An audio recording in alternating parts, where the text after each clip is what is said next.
Well, good evening and welcome to the podcast. I'm really glad you're here. This is a very special episode we're doing tonight. We're going to be honoring the late, great Eastern racer Roger Poulin. We've got family and friends of his here, and we're going to have a really good time just remembering him, telling stories, looking at images and video clips.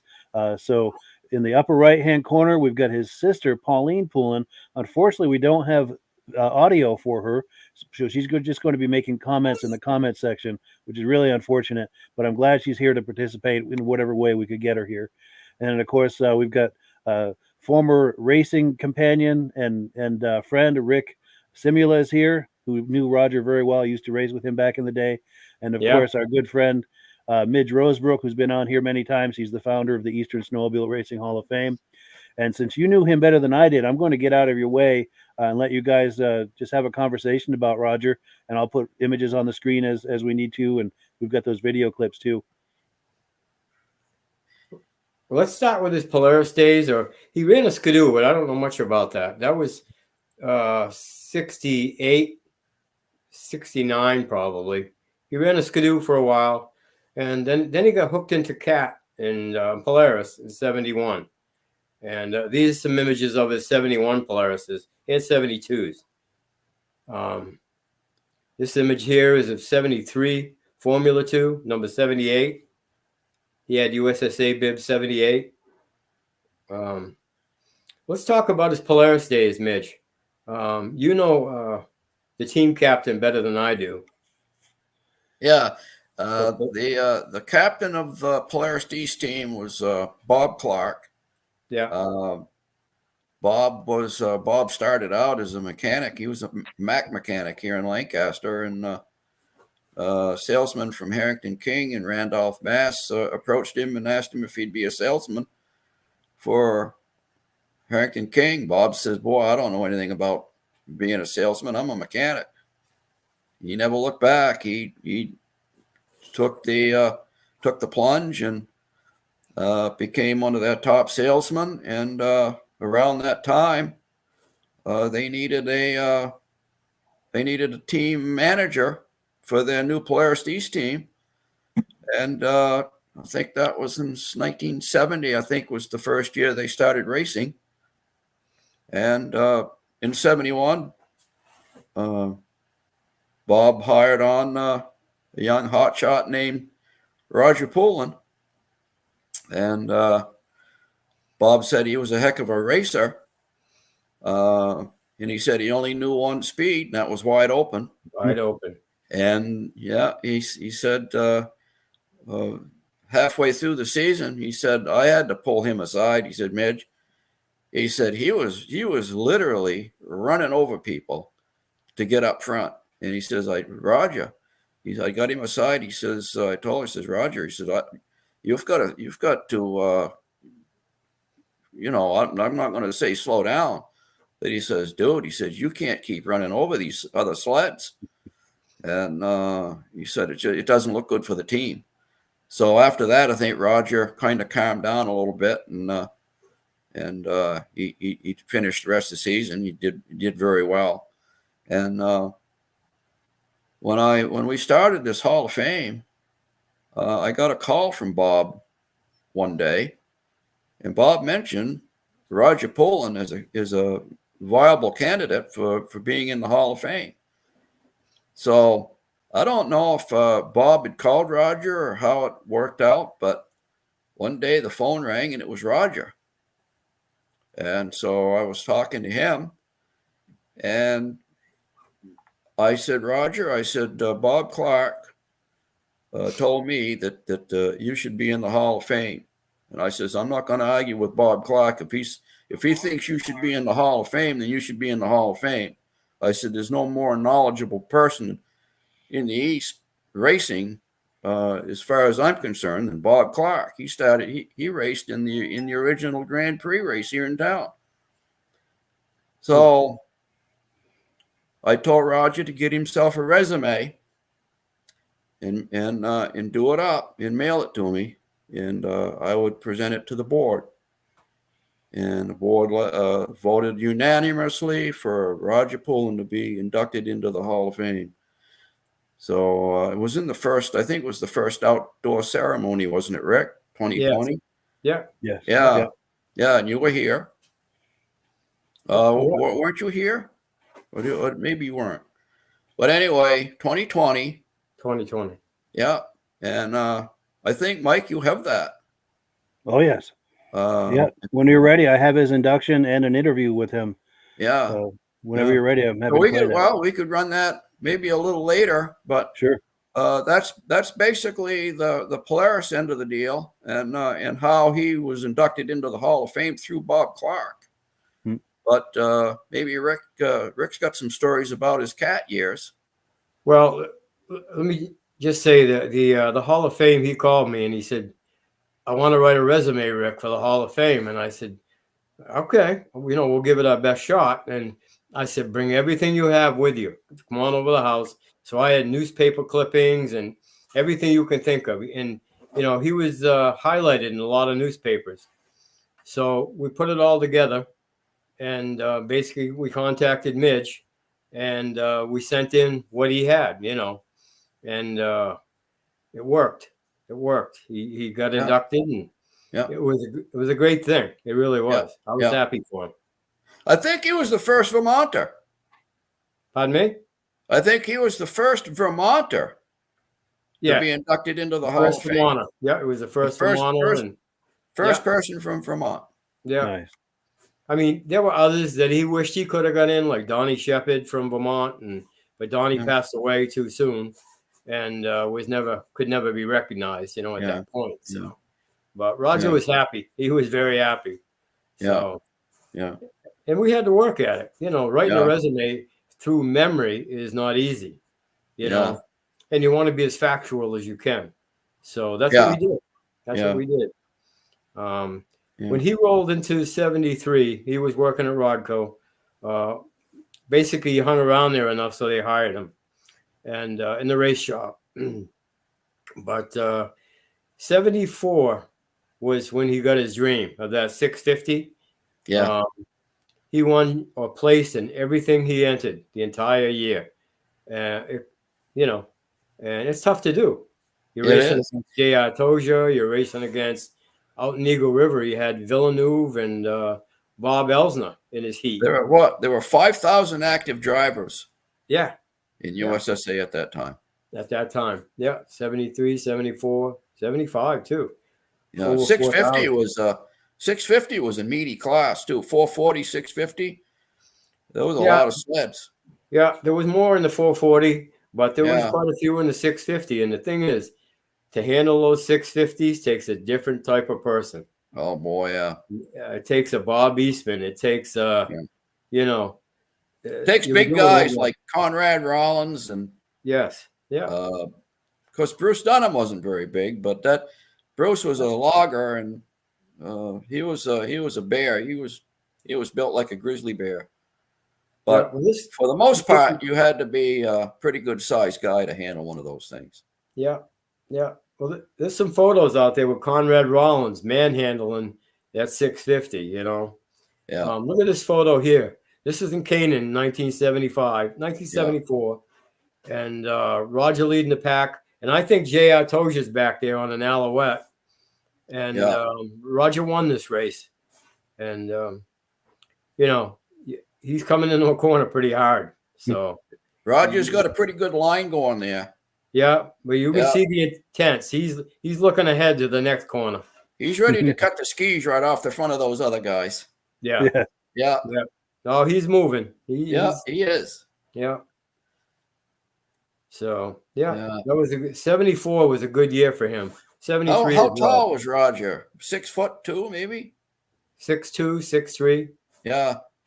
Well, when you lean a frame the size of Roger Poulin on the left-hand side of that sled, you got a pretty good counterbalance there.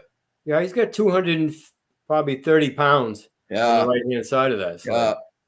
You get a little guy like me on something like that, and I'd hide side that thing, and I'd be off into the boonies.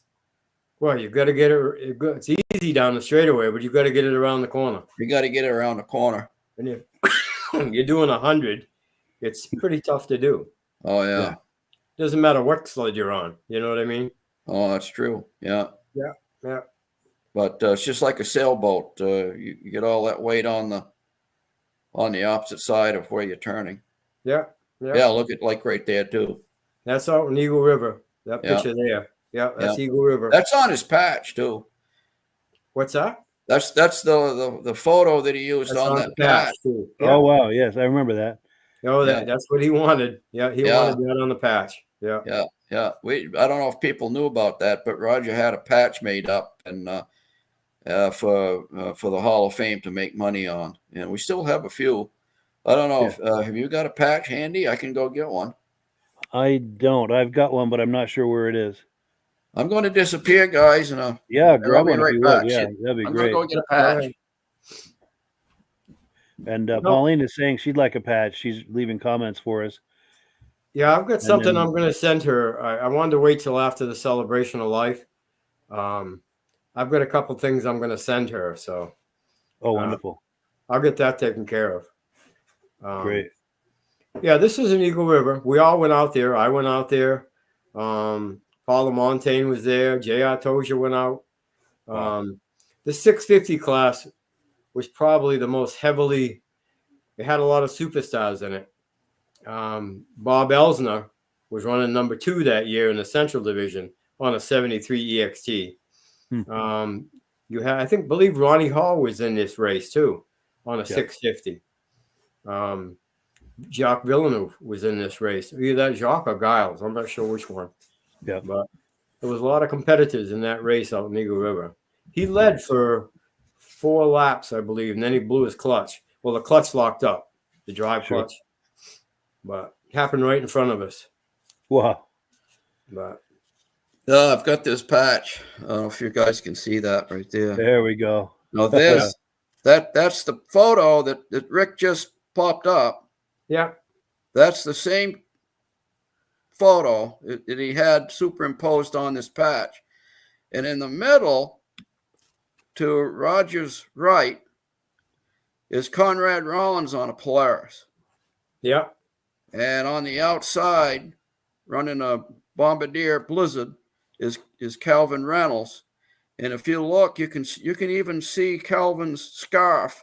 The detail. Oh yeah, the blue scarf. Yeah, the we had to detail have on that this in there patch too. is Yeah, phenomenal. yeah, I mean, you can see the throttle cable on Roger's cat. yeah. It's phenomenal, the detail. And Roger said the 2 best guys that he ever raced with was Conrad Rollins and Calvin Reynolds, the people that he looked up to the most, and he wanted them on the patch. Yeah. Wow. Well, And so then he had these made up. I think he had like a couple hundred of them made up. yeah. And we have a few left. We sell them every year at the inductions, and people want a patch. But yeah, it's pretty cool. Yeah. Yeah. Well, Roger said he wanted to build a patch, and I said, "Well, come on over and bring your stuff over." So we clipped up little snowmobiles out of the photos we had done, and kind of placed them all over the place until we finally come up with a format that he liked. And he goes, "That's it." And then he took the ball from there. Yeah. You know. Yeah. And He was pretty happy to do that. oh yeah. Yeah, that really. Just that a was footnote It I wanted to felt like mention. he was doing something for the Hall of Fame. Yeah. Yeah. Just a footnote I wanted to mention is Cal Poulin is named after Calvin Reynolds. Is that right? Cal Wow. Poulin is named after Cal Reynolds. Wow, amazing. there you go. That was his favorite buddy or driver. I guess, we all look up to someone, and he looked up to Calvin. Yeah. That is cool. Now we do have some comments that are coming in back on, the side, the people manhandling the sleds and the muscle that's required. Jeffrey Patton is saying that Brad Hewlings wasn't very big, but he could race any size sled. Right. And then Reggie Dufresne says, do any of us recall Jim Rule? Is Jim someone that might have raced with Roger, or does anyone remember that name at all? No, I don't. Wow. Okay. We went out to Eagle River. He think he was in the Gary Webster crew. Gary Webster, all those fellas. Sure. We all stayed at different places out there in Eagle River, and So I don't know who his crew was. Fellow Harold Tenney, a guy named Big Daddy, Harold Tenney, Alex, which was Gary Webster's mechanic. They were on that crew. I was with the George Gordon crew, and that's how we went out there. Different crews, all doing our thing. We were stalkers. He was a modified driver. So, but Nice. Interesting story about Roger, if I can make it quick. Yes, please do. We're at a place called The Mod after Saturday's race, and it's a bar called The Mod. So we go in there, and Roger's shooting pool, and he's running the table wicked. I mean, it was like 3 or 4 guys. He beat all them. So Gary and I put quarters up on the side of the table, and a couple of local guys came over and swiped the quarters right off the table and took them. Roger went over to those guys. There was 3 of them. And here's Roger. He says, those quarters belong to those guys. They're next. Those guys put those quarters back on the table. We're just sitting there. We're only, we don't want any trouble. Sure. He took the ball and he ran with it. He says, those quarters belong to those guys. And the guys came over and put them back on the table. Nice. That's cool. Yeah, that was. It was a great night for us, Yes. Yeah. But this photo here is from '76 when he had this hot rod Yamaha. I don't know if we all can see it, but some Canadians built it and put Roger on it. And Roger loved that Yamaha. The thing was a rocket. It was a rocket. Yeah, he won Massachusetts Governor's Cup with it. Oh, he got number 7 bib. Yeah. Yeah. Number 7 bib, and he won everything. He ran the 440, he won that. He took second or third in the 650 with it, and it's a 340. He won the 340. Yeah. Wow. Yeah. You work all week on these sleds, and you don't know how you're going to do. But he went out there, and there wasn't many that could keep up with him. Wow. No. Now, Pauline is making a comment that number 7 was 7 out of over 5,000 racers. Yeah. Think about it. In the Eastern Division. Yeah. The Eastern Division. Yeah. And most of those guys ran multiple classes, and that's how they were able to grab more points. Yeah. You know how difficult it would be to race just one sled and make number 7 bib? Yeah, you couldn't do. You had to do a lot of winning. You had to do a lot of winning to do that. The trophies behind me, I've got a whole list of trophies behind me. In every race, he took home a minimum of 3 trophies for every race. Every race. I don't know if you can see the cups over here. Yeah. Yeah. 3 or 4 of them from the same race. Yeah. 3rd, 2nd, 1st. The same with these behind. He's got these diamond trophies in the same way. He's got 4 of them. Yeah. And he ran 290, 340, 440, and 650. And that takes a lot of energy, I think. Oh yeah. Yeah. But it's amazing how you could accomplish to break the top 10 on one sled, because like Bob Fortin and the Timberland Machines crew, they were racing 3 different classes, right, and you got points in each class. And you know what the big stickler was for Roger during this time period? He was fighting cancer. Yes, that's right.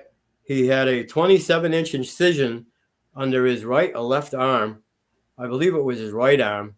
And in 1970, this was 76. In 75, he was going through through chemo. And he was racing under that conditions, in this picture. So incredible endurance. Just think of it. Yeah, I mean, incredible endurance. Yeah. Most of us, like, I just say to heck with it and sit home. Yeah. He wanted to compete. Oh, there's a nice picture of his helmet. Yeah. The Poulin family was nice enough to let me borrow it. Yeah. And it's going to go in the Hall of Fame if they'll take it. Definitely. It's a crazy piece. This used to be Roger's purple metal flake helmet from '73. Yeah. And if you know Roger, he was a lone wolf. That's what the helmet represents. That's why he wanted it. And you look at that photo behind me, and you can see this coming out of the corner. And this helmet was legendary in the East. It was. It was. So I'm honored to be able to hold it. Yeah. But, you know, I look forward to it going in the Hall of Fame. I haven't called Paul yet, but hopefully, Midge, you might clear the way for it. Yeah. Oh, yeah. We're working on it. Yeah. I mean, it deserves to be there. I want to do it for Roger. Yeah. Yeah. No, that's the place to have it. Yeah. I just want to do it for him. And, you know.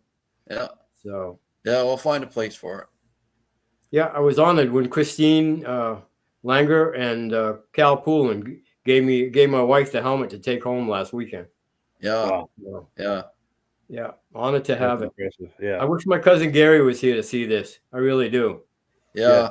Oh yeah. Well, he was kind of idle. We wanted to run 650s, but we would never. Didn't have the money. And it was cool to watch Roger run. And my cousin Gary's mother was Roger's biggest fan in the whole world. And she was the nicest lady you ever want to meet. Yeah. She had 3 men in her life: her husband Richard, Evel Knievel, and Roger Poulin. That's the truth. So it's the truth. Yeah. She was a wonderful woman. Wow. Yeah. We'd be standing at the racetrack and we see Roger pulling in, and I'd say, "Aunt Betty, Roger just pulled in," and I would look at her, and she'd be grinning from ear to ear. I know. Yeah. Nice. Now we've got comments coming in from Pauline. Now the note about Pauline is you can see her on the screen, but unfortunately we don't have audio on her tonight. We tried and we couldn't get it. But she's making comments in the background, and she said a couple of things: that Roger was left-handed, but also that helmet was painted by Ron Hernandez of Burlington, Vermont. Yeah. Okay. And I'll put that helmet back on the screen here. Yeah. So that was painted by Ron Hernandez. You know what's funny is Roger told me, he says, I wanted to put a little blood on the teeth. And I said, yeah, okay, Roger. Well, I never looked at the helmet until I got it. By God, there's red on the teeth. Yeah. Oh, wow. There's red paint on the teeth. Wow. Hold that up again if you would. Let me see if I can show you. Yes, yeah. Oh, yeah. On the gum line there, yes. Yeah. Right on the front edge of the teeth. Right on the edge. Right on there, yeah. You gotta be kidding me. That's amazing. He was crazy. I'll tell you though, Roger came up to me in '75 when I was in Lancaster at the Grand Prix, and he said, "Can I run your sled?" Well, the sled was going good in Mod 1. I won Mod 1 the weekend before down in Troy, but I didn't have enough money to run the classes in Lancaster. So he wanted the money. He wanted to build up points in Mod 1. So I said, sure. It was a 245 RV Skidoo. So I said, sure, go ahead and run it. But I said, you're a lot heavier than me, and I don't know how it's going to work out. So he went out there, and I think he took a third. He wasn't happy. And he pulled the sled in, and he said, you need to work on this sled. It doesn't go. And it was because I had a cracked stator plate, rotary plate. Oh. And I blew it up the following weekend in Redfield. But I didn't know that. I was losing power all the time. But we became pretty good friends. I hadn't seen him, I would say since 1975 until we met at the induction. We met in the induction in 2019. And he hugged me like he had my long-lost brother. Wow. My glasses went flying. Well, it's like hugging a bear, Yeah. So, I got a call a couple of years ago, couple summers ago. Answered the phone. Midge. Hey, Roger. Yeah. I'm down here to Scorpios. Get your butt down here, he says.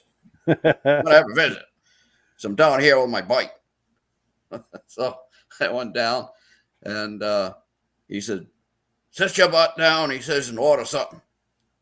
I says, no. I said, he said, yep, it's on me. Yeah. So I don't know what I ordered, but hamburger or something. Yeah. So there was a friend of his with him, and they were biking through. And he out of the blue just called me up and says, come on down, we'll have a visit. Yeah. So I sat there. Where was that? Midge? That where or when? Where was it? Scorpios. Oh, In Scorpio. It's right Yeah. on Main Street. It's right. It's just up the street from the museum. Yeah. Within walking distance. Oh, no kidding. Yeah. Last induction, they were trying to get me to go there, and I said, no, we're gonna stay put for now. It's a good little pizza place. It is. Yeah. Yeah. Yeah, they have everything. It's a pub, like yeah. Sure. We sat outside. He had You an know, outside table. I can't say enough about the Lancaster Motel. We Yes. had such a good time at the induction. Oh yeah, Oh, it was Yeah. incredible. yeah, I mean, we got back. Yeah. yeah. Got to We give got them a back to the plug. motel, and it didn't open up until 4. Well, this is 3:00. Yeah. So everybody's going, what are we going to do? So we started putting chairs in front of our rooms, and Kathy Nedrow was there, and Randy LaValle, and we had a great time. And then finally, when the bar opened up, we really didn't rush over there. We were still having a good time there, Yeah. But I don't know if Pauline knew this, but those guys, when they stayed at those motels, a lot of times, those engines had to be torn down. And by gosh, that warm hotel room was a no better perfect place to take the Yeah. engine off and bring the engine right in the room and start rebuilding it right on the floor. Yeah. I've seen it before. I've seen it out in New York. We bring the whole sled in the room. Bring the whole sled in. Yeah. Yeah. Well, it's a warm place to work on it. Yeah. Pauline has a good story about Roger. They're at the Lancaster Motel in the lounge, and it had to be 74 or 5. And Pauline had brought over a nice Ford Galaxy 500. She was senior in high school and just bought it for $400, I think. So she wanted to see Roger race in Lancaster, so she drove over. So while they're sitting in the bar, the chief of police is there, and he's buying drinks, and they're all having a good time. And Roger says to Pauline, I'd really like to try that car out you have, the 500. Can I try it out? And Pauline said, sure. She said, I want to take it for a ride. And Pauline said, well, as long as I can go with you. Okay, so down the road they head, and Pauline says, Roger, so where are we going? He said, we're going to the track. Are you kidding me? He says, no, we're going to the track. And they just got done racing on it that day. So they wheel into the track, and Pauline says, I didn't have the best of tires on it, but it went okay. So, Roger, get some speed. Well, he up raced stock cars, so lap after lap, they're hauling, and pretty soon it's getting a little out of control. They spin them, go up on the bank, and they're stuck. So Pauline figures, oh boy, are we in trouble now? Not the way it went. Everybody from the Lancaster Lounge heard about the event and came to see, so they were all there, including the chief of police. Oh, gee. Pulled everybody out, and Pauline's waiting for them to all get into trouble. And nope, let's go back to the Lancaster Motel. So that's how they all headed. The chief of police, too. What's that? I say, and the chief of police also. And the chief of police, he was buying. Yeah. It was Whitey Leonard. What was it? Whitey Leonard was the chief of police back then. Yeah. And an avid snowmobiler. And he was 3 years there. He was actually the chairman of the Grand Prix. Yeah. And he was a past president of the Snowdrifters. Huge snowmobiler. So he knew the situation. Yeah. I thought that was pretty cool. Yeah. Yeah. During Grand Prix, during that week, you could get away with just about anything.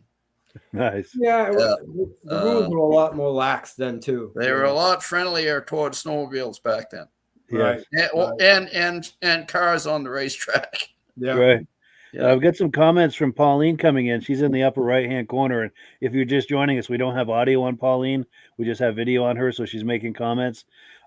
She's talking about when he raced for Ski-Doo, he raced with Tom Mowat. Roger many times would bring his motors in mom and dad's kitchen and rebuild them right on the kitchen table.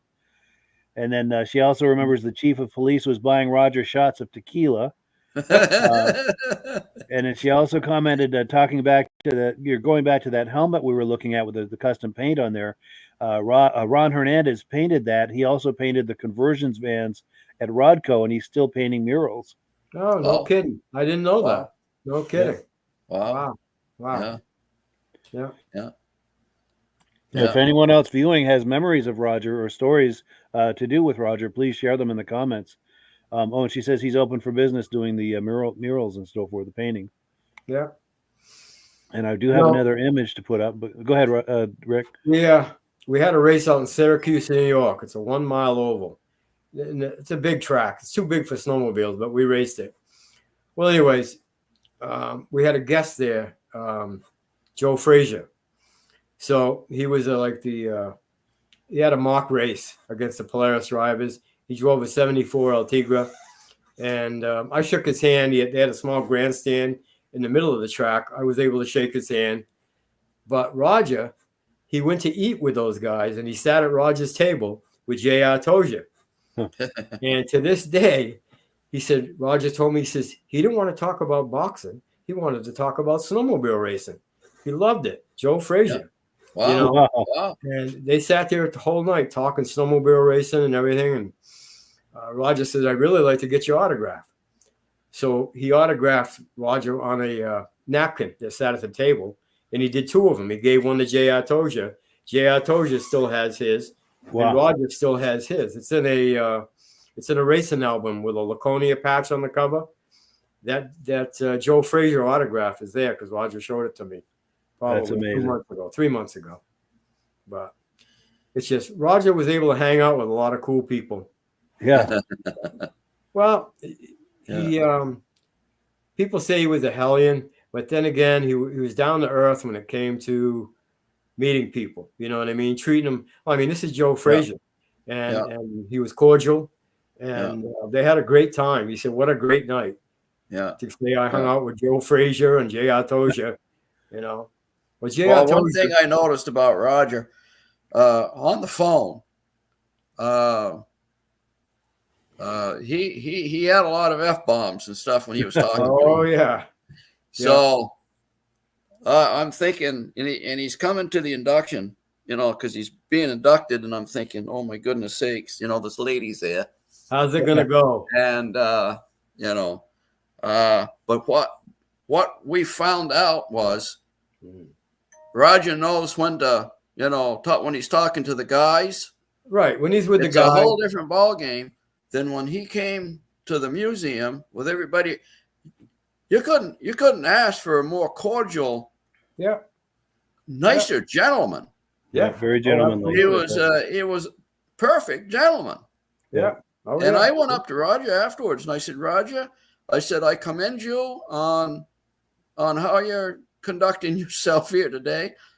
I said I couldn't be happier because I didn't really know what we were going to be up against, you know. Sure. And this is Roger at the induction when he was inducted. There he is. Yeah. But go ahead, please continue. This meant the world to him. This was the probably highlight. Other than winning a big race, this was the highlight of his life. Yeah. Well, this caps off a whole career. Yeah. This is the granddaddy of. You don't get any higher than the Hall of Fame. No. I'm glad I was there to see it. Yeah. Yes. I was happy for the old boy. Yeah. Oh yes. Yeah. And Moon Lover is saying hey to Pauline in the comment section. Yeah. But go ahead.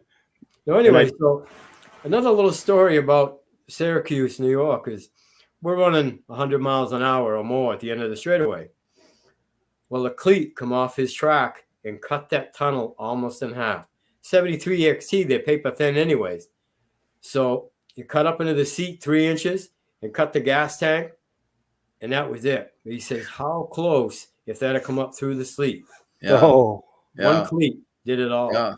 Yeah. But Rod Hughes got him a tunnel, and they had it running for the next weekend.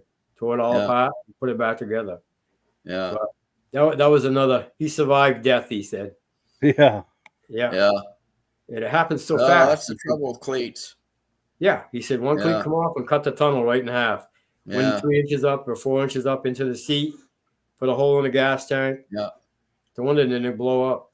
But you know, the problem is too, back then, the technology for the tracks and dry belts didn't quite keep up with the horsepower. Oh no. Louis Lawn was clocked at 116 miles an hour at I think it was Scarborough Downs, which is a mile-long track, on that 72 IFS Chaparral, that 650 Chaparral, and then he blew a track. Yeah. It just couldn't stand. It couldn't handle the speeds. Yeah. Yeah. Fly apart, and look at that. Look at the dry belt on Lewis Lucas Nass Polaris last year at Eagle River. He hit a little bit of a bump, cut the thing right in two. Well, that's it. The slack of the track caught up quick, and it just put too much torque on the belt. And those belts are $100 a pop. Oh yeah, yeah. Lexan belts. Yeah. Cut it right in half.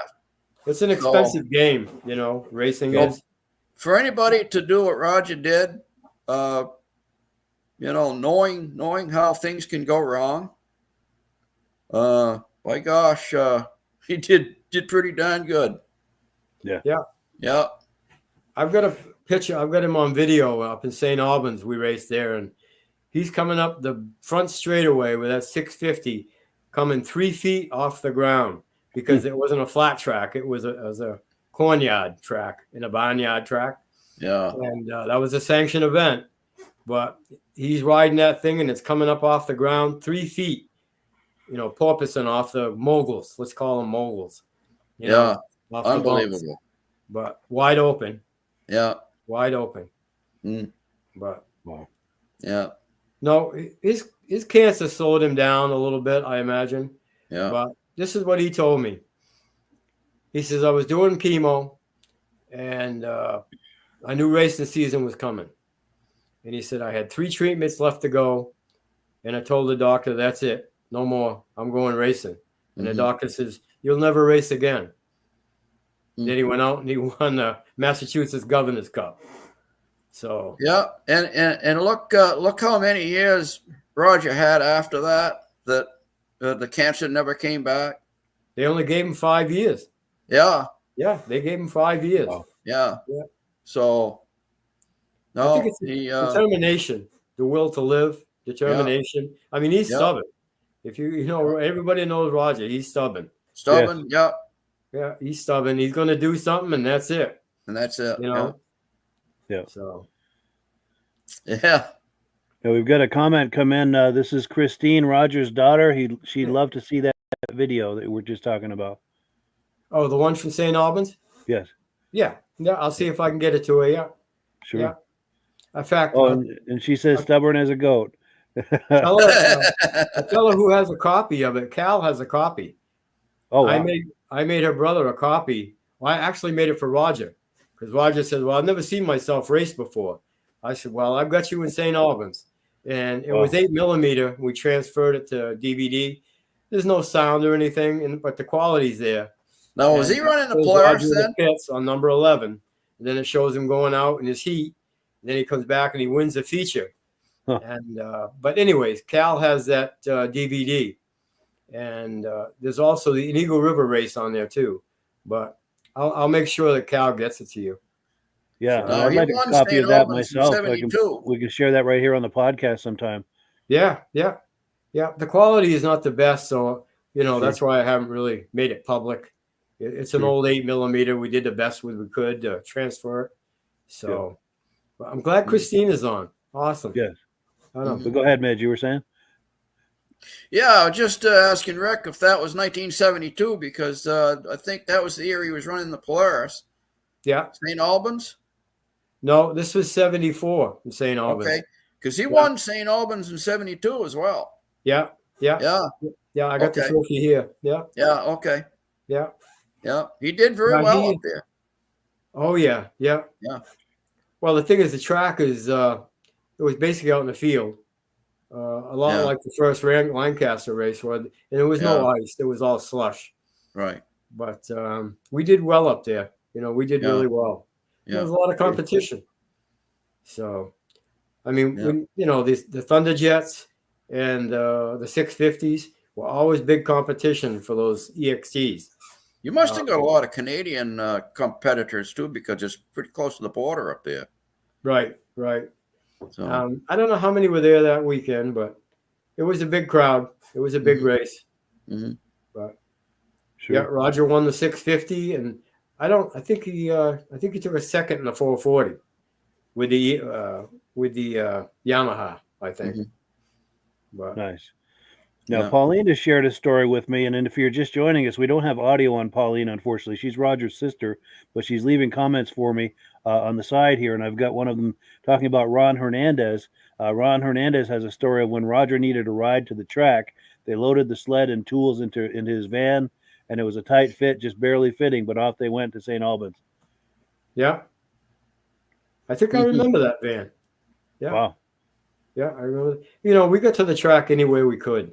It wasn't. Yeah. Well, the thing is, nowadays they have these big trailers. I mean, we went out to Eagle River with a 73 Ford LTD with a 2-place trailer with 110 gallons of fuel on the trailer and one sled. Wow. And it was a 2-wheel drive LTD. We went through a blizzard in Buffalo. That's how we went to the races. Wow. We did what we could afford, I guess. Yeah, you do what you can. Yeah. Yeah. Nowadays, it's so different. Big trailers. Oh my gosh. That's the original picture right there that my Aunt Betty saved. Cut it out of the newspaper or the Canaan, the Canaan Times or whatever. Yeah. And Tom Espinoza contacted me and he says, I have the original newspaper photograph of that. I said, you do? So he sent it to me. And basically, I created 2 or 3 posters for Roger in different sizes off of that one print. In fact, that's the same image that's behind you? Yes, is that that's the same image that's behind you? right here. Yeah. That's a heck of a photo right there. Let me get out of the way for a minute. Yeah, that's cool. Yeah, this is Roger on the 650. I believe that is J.R. Toja over there. Yeah. That's amazing. Yeah. And then we've got images too from the Hall of Fame when he was inducted in 2020. Yeah. Yeah, he was so happy. Shaking hands with Paul Crane. And yeah, that was a big day. Yeah. And here we go. This thing is awfully fast. Here we go, getting a photo opportunity with Paul and Midge. Yeah. And then this is the class of, it's hard to stop where I want to on this. The class of 2020 for the Eastern Snowmobile Racing Hall of Fame. And that's him on the right there. Was right on cloud 9. Yeah. Yes. Yeah. Paul LaMontagne, George Gordon, Judy Rinaldi. Yes. Yeah. Yeah. That was the year. Well, that was during COVID. Yes. 2020. And Mark Belanger accepted for Tom Peters, I believe. Yeah, it's Paul Belanger.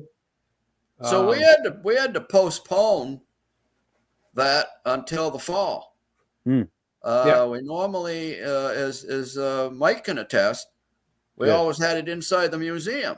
In the spring, yeah. Right, in the spring. We always had it in May, April, tail end of April, 1st of May.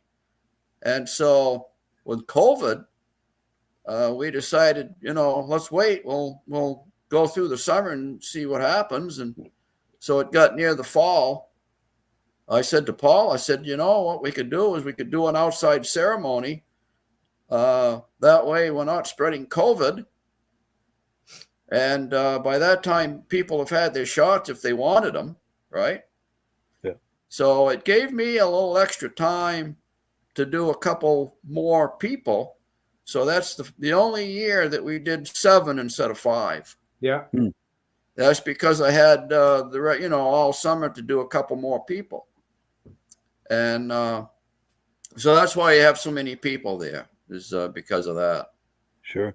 Yeah. That's a good picture. I like that picture. That's a good picture. Yeah, it's Jim Gauchillon, I believe, runs the Skidoo Blizzard. Yeah. Oh, yes. At the Lancaster Motel. Yeah, I'm getting an autograph from Roger. Yeah. Nice. Yeah. Yeah. And I believe, is that Bruce Dunham? Yeah, I think that's Bruce. Yeah, I believe that's Bruce Dunham. Over at the museum, yeah. Yeah. Yeah, Roger. Yeah. That's a good shot. Yes. Yeah. I'll tell There we you. go. Paul Lamontagne. Yeah. Yeah. I'll Go tell ahead, you who Rick. used to room with Roger a lot was J.R. Tozier. Oh yeah. He says they used to room together, like out in New York at the Syracuse 1 Mile Oval. I believe they roomed together. And he said, of course, we were young then too. And we Yeah. were wild. And, after the race, had a great times. They really enjoyed each other's company. And, J.R. Tozier's top shelf. He and Roger got along famously. Yeah. Yeah, they got along really well. Yeah. Nice. Roger's there with his poor man talks. Yes. Yeah. And now we've got a comment that's come in from Judy Rinaldi. She was the first woman to be inducted into the Eastern Snowmobile Racing Hall of Fame. And I'm going back to that group picture so we can get a look at her. We're right here. She's third from the right, the lady in red there. Yeah. Yes. Yeah. Yes. What a fantastic gal. I'm really excited that she's viewing tonight with us. But go ahead. I never had a chance Rick. to meet her in the day, and fantastic person. Well, yes. Oh, we love our Judy. We sure do. Yeah. Fantastic. Very cool. And then continue with the images here. We've got here we go. This is Roger and Rick. Is this at your house, Rick? That's Roger's place. What I did is I did these for him for Christmas, and I didn't tell him I was doing them. And I took that one print that we had and I enlarged it at Walmart and kept enlarging it, and it was coming out pretty clear.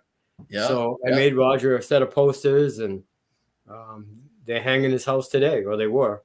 Yeah. Wow. So, Roger picked out his photo for the plaque. I asked him what he wanted for photo, and that was the one he wanted. So yeah, he's holding the trophy. Yeah, I think that was his favorite because that's when he won the Massachusetts Governor's Cup. Yeah, that's when he was on his Yamaha. Yeah. Yeah. You want to grab me a soda? Oh, okay. Cool. And then we get trophies and yeah. And this is where you're sitting now, right, Rick? Yes. Well, actually, my back is to this. Sure. Yeah. If you move, they can do. I'm great. Now, I think there's a story behind that hood on the wall. Yeah. Yeah, there is. That's Sabrina Blanchett's pro champ hood, and I got a call from Lucas Nass, and he said, "Will you be interested in the seat in the hood?" And I said, "Yeah, absolutely." And not from just a collector standpoint, but someday I want to build a chassis underneath it, which I probably will. And I've got the seat over here, beautiful seat, and just a nice collectible, Yeah, that's cool. And, yeah, but I'm slowly. That hood probably raced at Lancaster. Oh yeah. Yeah. She won about everything going here in 2017. Yeah. Yeah, she's doing phenomenal. I'll say that. Yeah. Talented lady. Yeah, very talented. Yeah. It'd be interesting this year. I trying to help out the Woodstock, New Brunswick track. They're trying to make sure they have another classic event. So I told them I would help them, try to advertise and do what I can to promote a great race there. This past one they had last year was probably the best video I've ever watched. Wow. Sabrina's running a 340 against the 440s. Lucas Nass led for quite a few laps. Yeah. But yeah, this picture shows Roger at my house with his. We did his resume that day, and I'm not sure what happened to all the racing bibs. Hopefully, somebody will find him. I'd like to know. What's that? I'd like to know what happened to them. Well, I think Christine and Cal. I don't know if they had them on display at the celebration or not. I know they had a lot of albums there. So well, as long as they're in a good, safe place. Yes. Well, that's what I said. As long as not in the bottom of a tote out in the garage somewhere. Right. If you've got them, put them up so people can see them. Yeah. Yes. For Roger to be able to keep these this long, they were pretty important, pretty special. Yeah. And the number 7 bib, number 11, those are hard fought bibs. Oh yeah, not right. Yeah. You're on those, yeah. And the thing is, in 74 and 75, there was not a lot of ice, so it was slush and mud. Oh And boy. a lot of, Yeah. at the end of the day, you'd be soaking wet, you know, and Yeah. especially Lewiston. And so a lot of these bibs are hard fought. Hard fought. And the thing is, stay in the top 100 of the Eastern Division for 4 years in a row is quite an accomplishment. Yeah. You know, Yeah. and in modified, you're in the top 50 in your class. And look how many heat races that they had to endure just to get to the final. Oh yeah, yeah.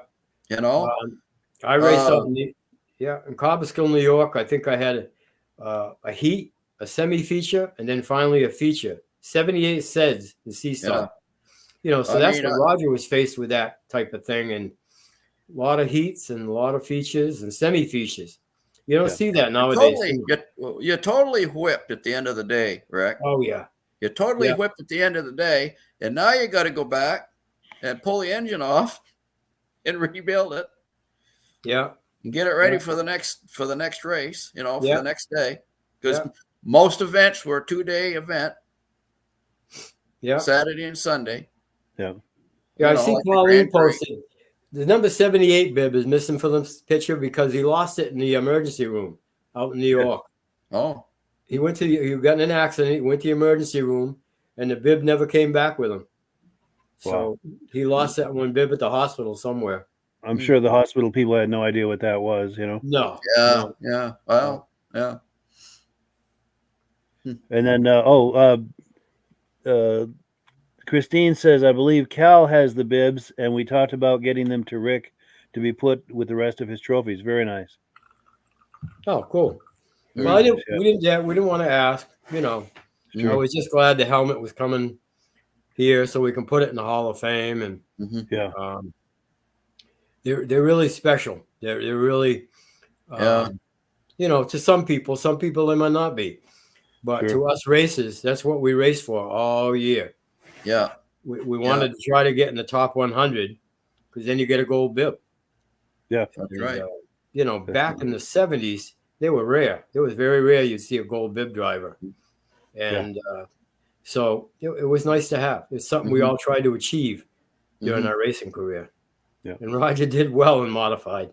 Yeah. Yeah. Yeah, he did really well. You know, you've got to not only win, but you've got to place. You've got to be consistent. If you lose a race, or at least hopefully you're in the top 3, you know, and you figure it out for the next weekend, but you still made points. Sure. And that's what Christine is saying, that everything should be together, and that Roger would love that. Right.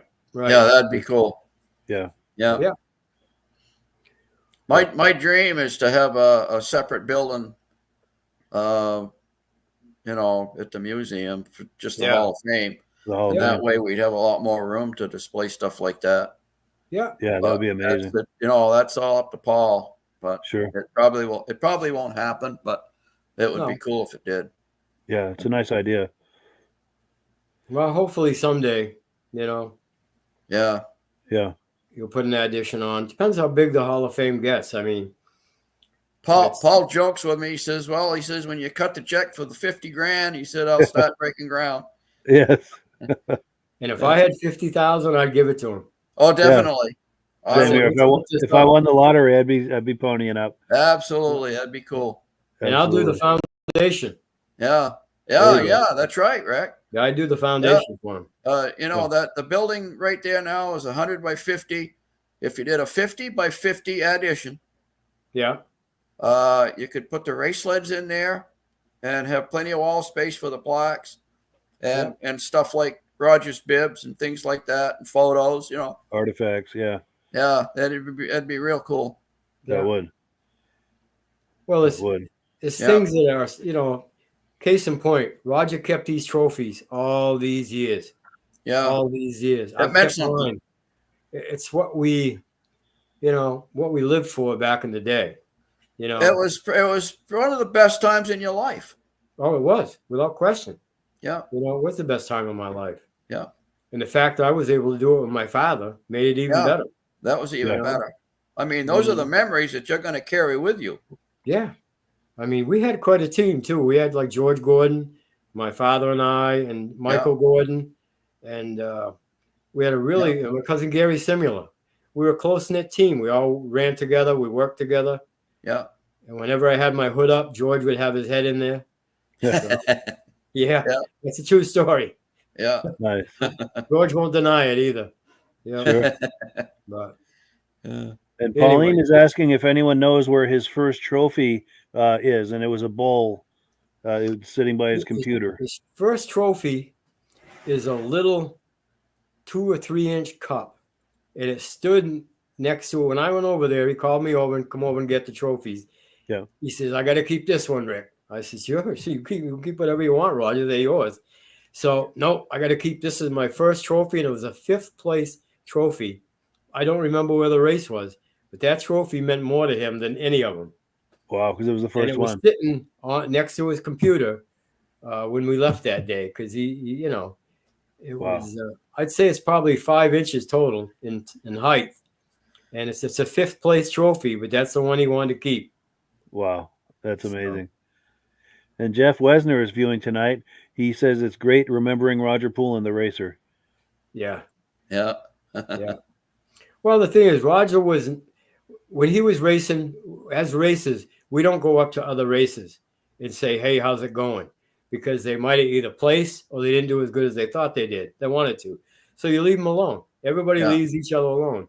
Yeah. The only place we'd meet is after the race. Then the stress was over.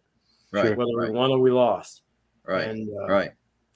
So we never communicated with each other at a racetrack. The only time when Roger wanted to borrow my skidoo. But other than that, we all kept to ourselves until after the race. Well, yeah, your mind was on one thing. Yeah. And it wasn't on small stay talk. focused. Yeah, need to stay focused. Yeah. Yeah. No, it was on trying to be competitive, and it's a lot of work to try to be competitive. I mean, you can ask Lucas Nass. You got to work on them and test them, and then work some more. Yeah. And you still don't know if you're faster than the next guy until you get beside him. Yeah. Yeah. Yeah. Yeah. Now we also have when you feel that the time is right, we've got Roger's induction video clip, and we also have an interview with him. So whenever you feel like the time is right, if you have more stories, we can do more stories. But when you feel like the time is right, let me know, and I'll play those clips. Yeah, whatever Midge says. Yeah. I'd start playing that, Mike, and then we can maybe talk it up a little bit after. Yeah, definitely. Oh yeah, we'll have plenty to say about it. Let me pull it up here. So here's his induction in 2020. Just taking a moment for this to load here.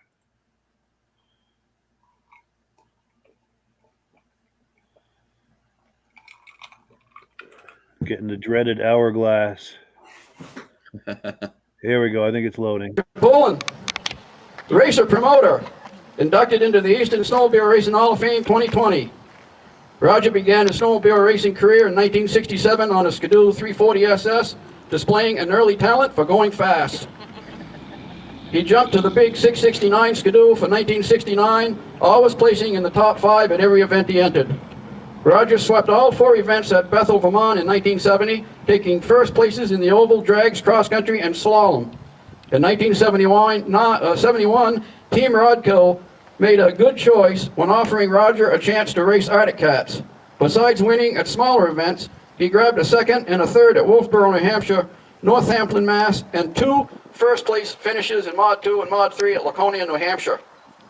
Changing to Polaris in 1972, Roger was unbeatable in C-Stock and Mod 4 at every event he entered, and took many first and second place finishes in Mod 1 and Mod 5. Roger sometimes raced in 4 different classes in one day. He changed brands again for 1973, returning to Rodco's Arctic Cat, and continued his winning ways by taking 2 firsts at Ludlow, Vermont in Mod 3 in the open class, but it was at the New Hampshire State Championship in Wolfboro where Roger got his name on the Big Top, becoming top point champion for 1973. For the 74-75 seasons, besides now holding over 60 top wins in 8 years of racing, Poulin claimed back-to-back titles in the Massachusetts State Championship and had his best year yet in wearing a number 7 gold bib around his chest and an invitation to the World Series of Snowmobile Racing in 1974 at Eagle River, Wisconsin, where he led the field in the early going on this hallowed historic track until his sled blew a clutch. We know who won that race. He's here today, Herb Yancey. Roger sponsored many local snow races and grass drags near his hometown of Randolph, Vermont, and was the main tech at EXT instructor for Rodco Distributors, manning many hours on the phone and out in the field solving problems for their dealers. In April of 1976, at only 25 years old, Roger Poulin was diagnosed with cancer, cutting his short and incredible racing career. It, however, for Mr. Poulin, was just another win, because he's here today. Mr. Roger Poulin, come up here, please.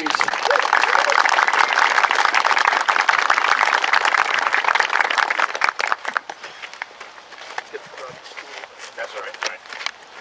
Well, everybody's been saying what everybody's going to say about thanking these guys for doing a wonderful job. Thanks. I guess you want me to tell a story.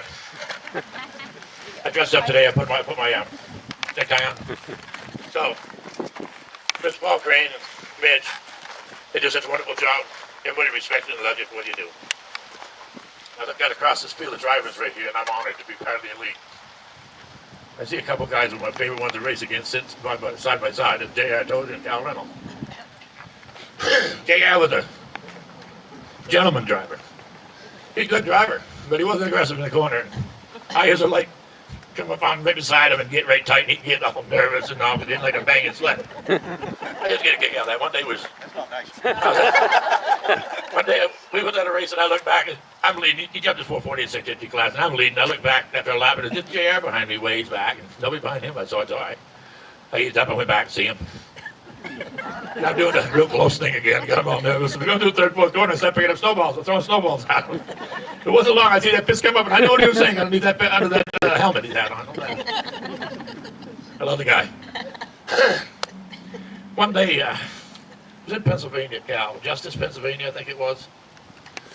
On Saturday, I got hurt. It was the only second time I went to the hospital from racing and wrenched my hip all to hell. And I come back the next day because I love running my 650, favorite sled I ever ran in my life. And of course, everybody come by, see me how I'm doing. The race director was Del. What was the last name? Colony. Del Colony. He come ask me how I'm feeling, and I lied to him. I said, I feel good. I'm a little bit sore. I was hurting like a son of a gun. And I don't know if I went to see Cal or if he comes see me, because he's the only competition I had there at that track that day.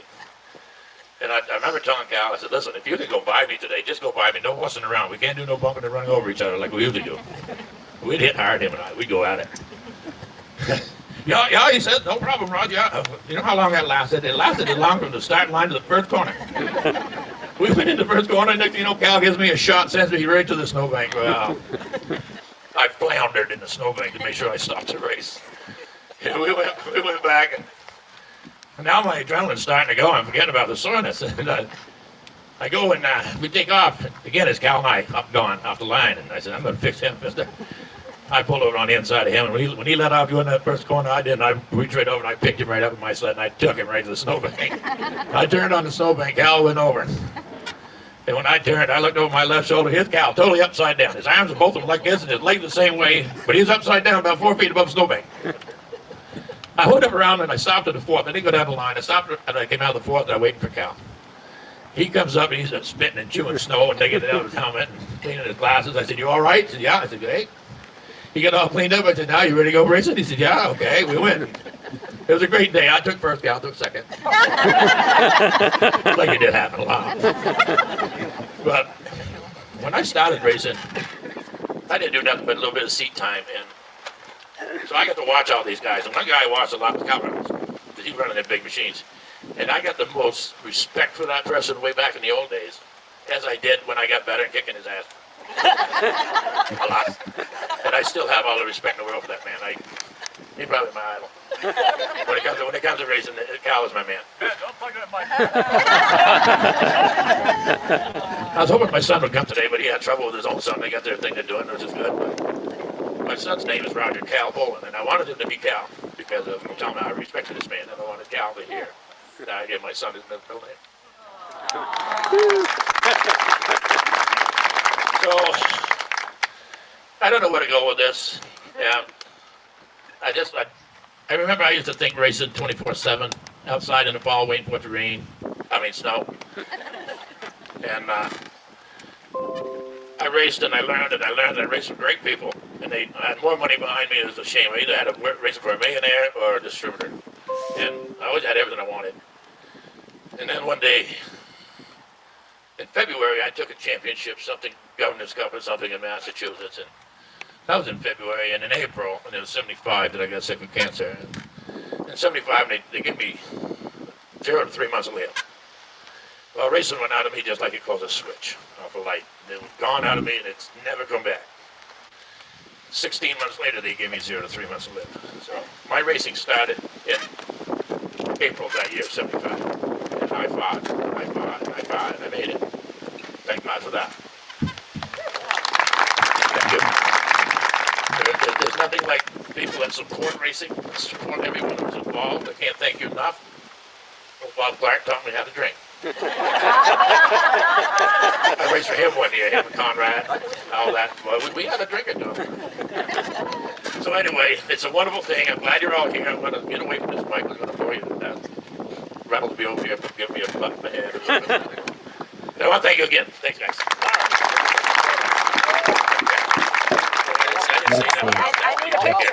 I need a picture with your flag, please. Okay. Oh, this way go. Where you guys want to get? You're right in that ball. Come on over here, Paul. There you go. Give me a hand.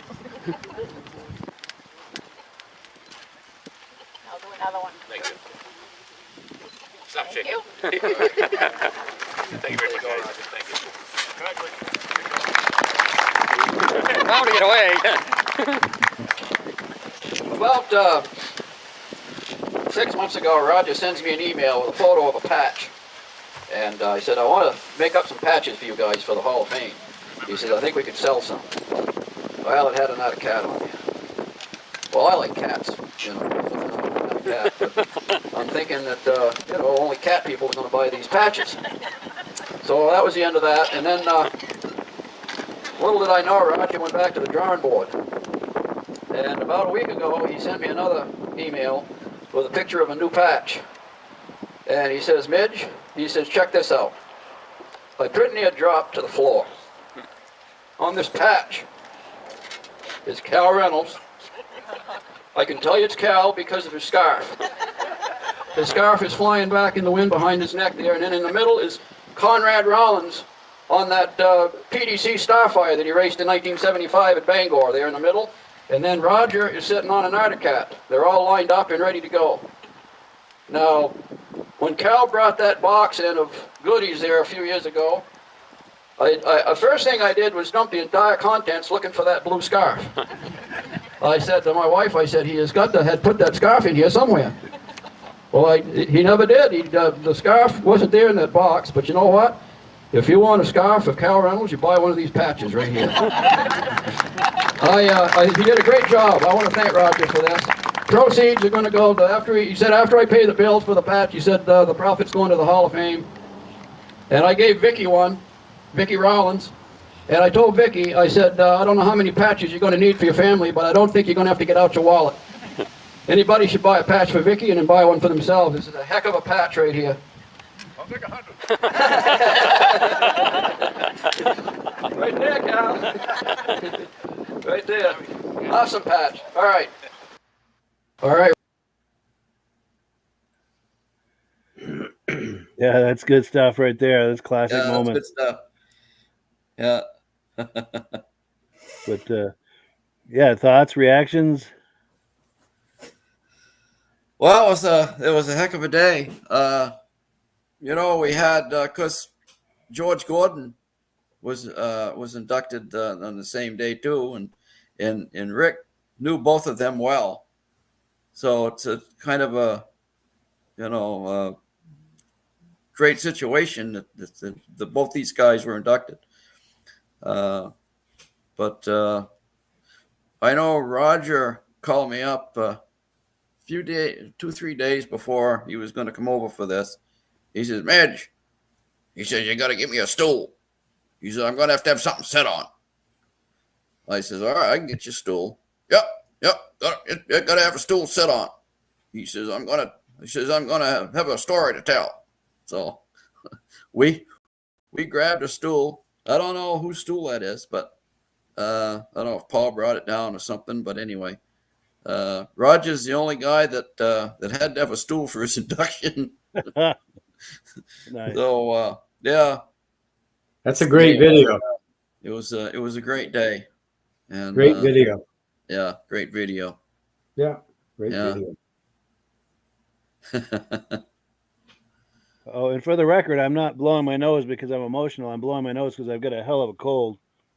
Oh, yeah. And I mute the Wow. microphone when I sneeze, thankfully. But please continue. Yeah, that I don't know if Rick has anything to add to this or not. So, Well, it's this right here meant so much to Roger. yeah, And this is classic Roger. yeah, You know, what you see is what you get. yeah, And he was very grateful, very grateful. yeah. You know, and the patch, well, the patch is still around today. Yeah, Yeah, yeah. We I've still got a have couple. some for sale. Yeah. Yeah, Yeah. yeah. I've got one. I'm going to send to Pauline. She wants a patch, so. Yeah, Good. And I'm probably going to make some copies of this picture I have behind me in a Yeah. smaller format, so that if Christine, Cal, and Pauline want one, I'll make one up for them. yeah. Oh, that's You nice. know, Yeah. it's a great competitive picture. Oh, You know. definitely. Yeah, Yeah. definitely. It tells it like it is, pretty Yeah, much. And Roger won the race. That's self-explanatory. yeah, Yeah. self-explanatory. That's how it was. Yeah. Oh, and And- Christine says yes, please, on that image. And what's important about the picture is he won the race. So Yeah, with all Yeah. those competitors behind him. yeah. Oh, Yeah. and Holly Keaton is saying that she'd like one too. What's that? Holly Keaton is saying that she'd like a picture too. Yeah, okay. Just message me on Facebook, and I'll be glad to. It's easy to do at Walmart, and Yeah. I say I've got Christine, Cal, and Pauline, and anybody else who wants one. It's a great photo. So Yes. but, Yeah. no, Yeah. it was great to finally get him in the Hall of Fame, only because what he endured with cancer and all that. Right. Yes. I mean, they gave him 5 years to live, you know, and then to go on and continue racing. Well, I guess the doctor says you'll never race again, and Roger says, "Watch me," and walked out the door. Yeah. He had 3 chemo treatments ready to go, left to go, Yeah. and he told the doctor, "You watch me," and he walked out the door. That's So his spirit. I don't know as I could do that. You know what I mean? And he Chemo is lived nothing another like- 48 years yeah, after that. yeah. Yeah. And it's So just he the fact that- defied all odds. yeah, and chemo Yeah. isn't nice. You know, that's a good picture. That's my favorite. Yeah. Yeah. Yes. And that was Yeah, good-looking that was young about man that right time. That was about that time too, wasn't it? Yeah, 70. Had to be 75 or so. Yeah. Yeah, Oh, it just moved on me. Let me get that back. There we go. Oops. It's hard to stop where I want to with this thing. yeah. That's a good photo right there. Yeah. Yes. Yeah. That That's the captures his Roger I remember personality. racing with. Yeah, Yes, that captures his personality. Yeah. yeah. Now, did he always have a gravelly voice like that, Rick? Yeah, Even pretty when he was much. younger? Yeah, always He has. did. Yeah, probably not as quite as bad as now, but Yeah. his voice, he had a different tone to it. Yeah. You know, but As the first time he called there, I'm thinking I'm listening to Hulk Hogan here. Yeah. You I'll know. tell you, on the racetrack, nobody dared mess with him. Oh no. If you No. ran into him, you want to apologize and make Oh. sure he knows you're sincere. Because on the next lap, Roger never forgot it. no, If No. you did anything wrong to Roger on the track, yeah, he Yeah. he knew it right up until the day he passed. yeah, Yeah. yeah. Wild. Yeah, he remembered it, all of it. So Well, Christine says one of a kind. Yes. yeah. Yeah. And Uh, then Yeah, I've also he really- got. Go ahead. I'm sorry. I'll make sure he's remembered for years to come. yeah. Yes. You know, and the same with Conrad Rollins and all those fellas. You Yeah. know, somebody's got to keep it in the limelight, let's say, Yeah. for the younger folks. Yeah. Yes. You Yeah. know, and hopefully somebody does this for me someday. You know, Yes. It was it was a wild time back then. It was a brand new sport, and it was so exciting, and the innovations that were coming out. The change in the snowmobile was so rapid. Yeah. As far as racing goes, you couldn't race a 1-year-old sled. It would be wouldn't even be competitive. We had a 71 EXT 292, and we tried to campaign it in 72, and my 250 would blow the doors off the 71. We tried to compete with it up in Lewiston. Yeah. And Gary raced the 71. I raced my 72 250. Yeah. And could handily beat him. Just didn't have the power. No. And it didn't handle as well either. You Yeah. know, the 72 was a lot flatter, but there's so much technology involved, you know. Oh, yeah, and a rapid pace. Yeah. Well, case in point, we're down in Thompsonville, Connecticut, and we blew the engine in the 292. So in the heat lane, we pulled the cylinders and heads off, and the piston looked okay. We went over to Aerospace Technology, and it gave us 2 cylinders. My father says, what's the charge? Don't worry about it. Just get them on and go racing. Never saw a bill. It wasn't even processed. No. We called Rodco about it, and he says, we haven't got a bill. It's that's how it was done. Yeah. I know when 1 year at Bangor, well, we had a sled that needed a crank. He broke a crank off. It was a 76 340 TX. And the crankshaft and 250s were the same. It was the same stroke, just a bigger bore for the 340. So Dick said, take your engine, pull the engine off. The sled that I was driving, it was a demonstrator for the year. It was a 250 TX. He says, Midge, he said, to get the customer going, he said, pull your cylinders off, put his pistons and cylinders on your base, and get him going. Yeah. So that's what I did. So now I'm without a sled. And I was without a sled for 2-3 weeks because the cranks were back ordered. Right. So we get to Bangor, and we go up to the Polaris race trailer, and Bob Eastman was in there. And Bob and Dick were talking, and Bob says, how's things going? Dick says, okay. He said, we've got a sled. He says, the guy's been waiting on it for 3 weeks now, almost a month, waiting for a crankshaft for his 340 TX. He said, I had to rob Midge's 250 base and crank to get the guy going, and now Midge doesn't have a sled. Yeah. So Bob disappeared in the back of the van. He came up, and he had one right in plastic, and he handed it to Dick. He says, it looks something like that?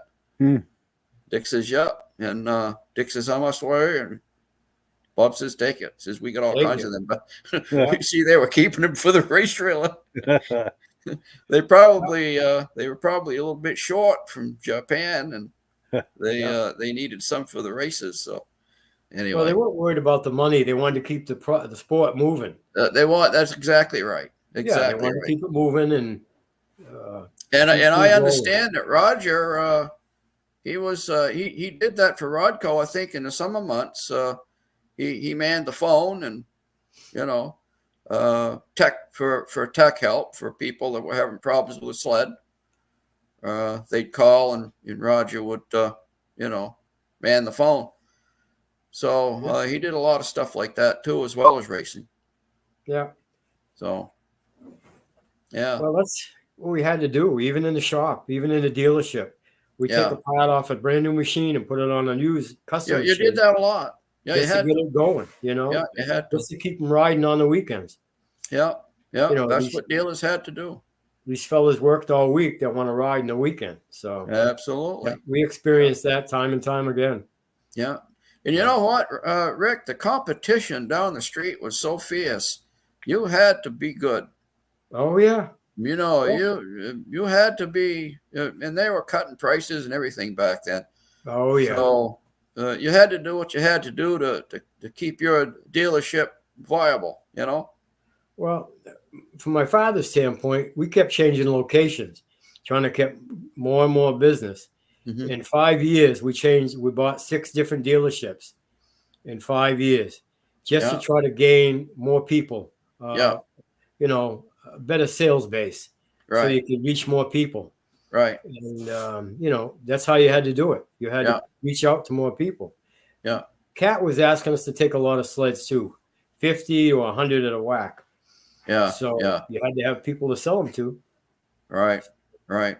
Yeah. The market for after a while it became so saturated that that's why a lot of the, you know, even like Snowjet and Chaparral and Rupp and so many of the nice, you know, John Deere, so many of the major brands, there just was not enough room for so many sleds.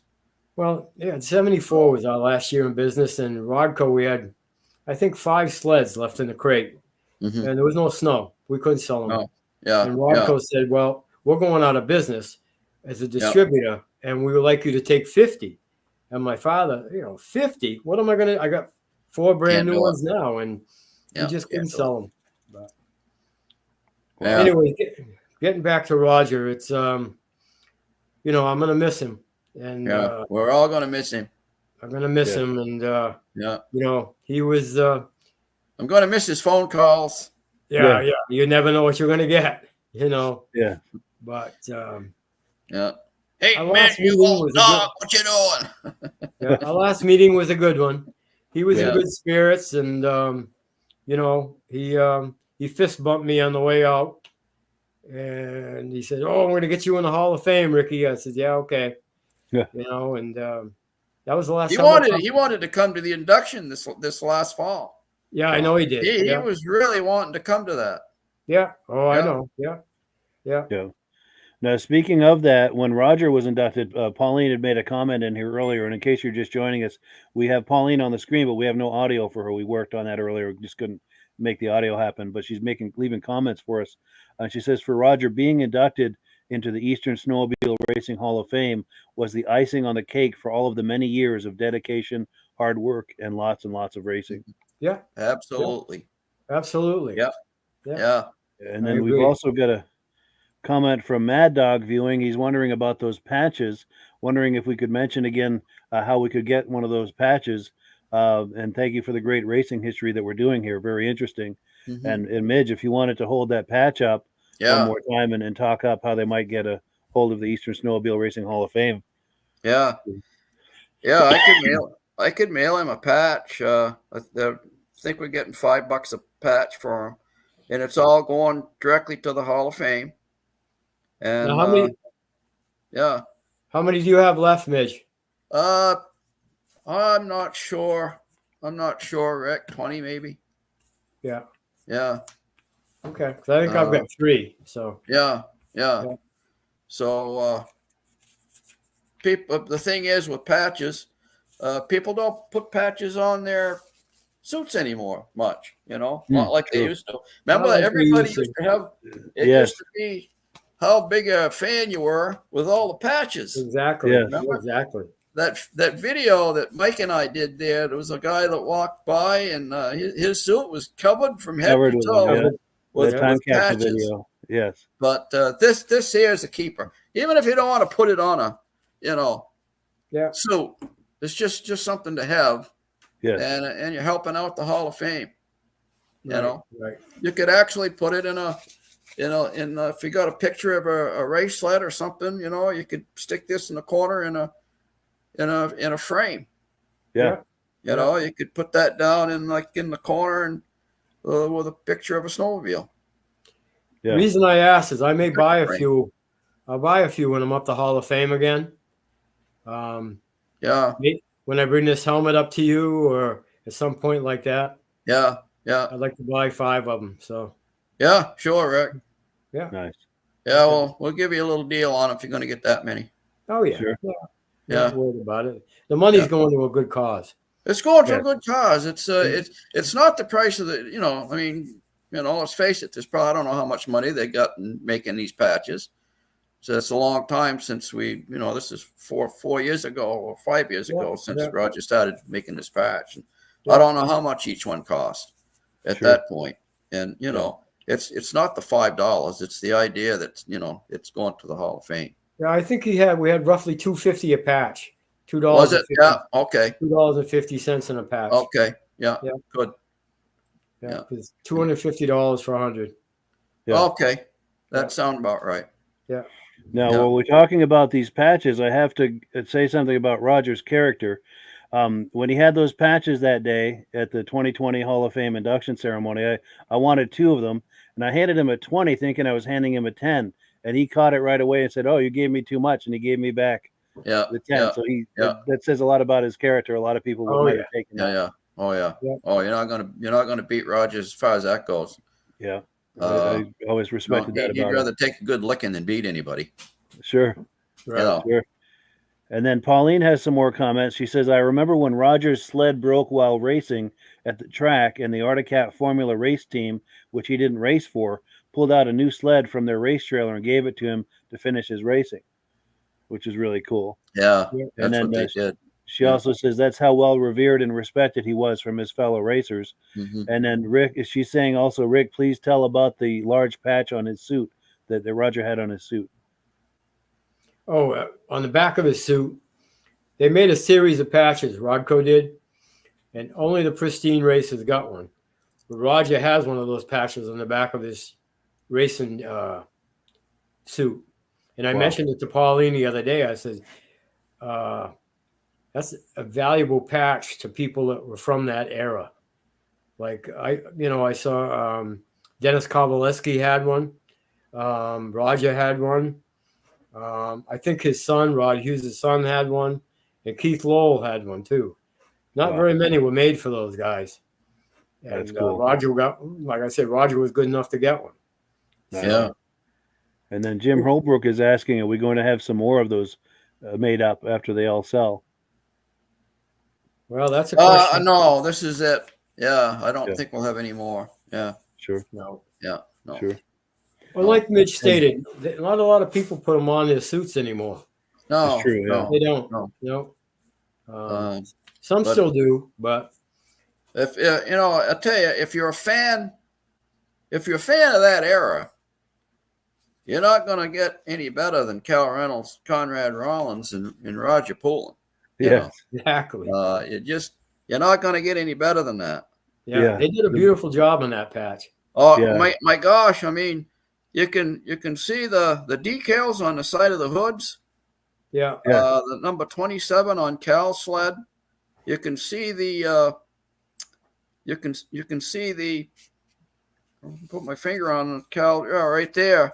Yeah. You can see the checkerboard around the perimeter of the bottom of the cab. Yeah. Represent yeah. the Blizzard. Yeah. You know, the black and white checkered stripes that they used to put around them.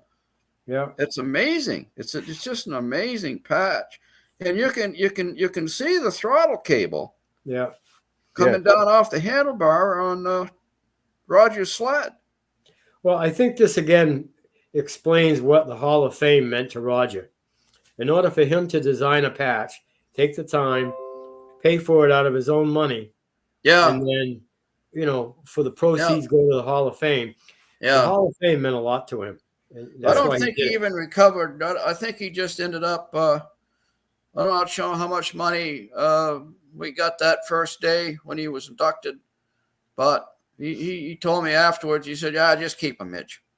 Wow. Yeah. That's cool. Yeah. Yeah, no, I don't think he even recovered what he had in him. Wow. I don't know. He I just don't know wanted if he really he wanted to do it for the Hall, and Yeah. what little money he got back, he was fine with. I He think just he, wanted to he do was it for the fine with Hall of that. Fame. You know, He didn't do him for the profit. He did it for the Hall of Fame. he did it for the Yeah. Hall of Fame. That's why he did it. Yeah, That was classy. exactly. Yeah. Yeah. For sure. yeah, yeah. And then we've No, got that patch. You did that once too, on that photo behind you. One time as a headline on your site. Oh, You yeah. I put had that the patch in the patch. center. Yeah. You had that patch down in the on that picture behind you, as you're looking at the picture, the lower Yeah. right hand corner, Yeah. so that it didn't obscure the photo of the other sleds, Yeah. and you use that for a headline for 2 or 3 days there. Yeah. And somebody could do that if they wanted that frame. Yeah. You could stick this patch right in there. I had that picture, but I didn't know if it was appropriate to put it on or not, or.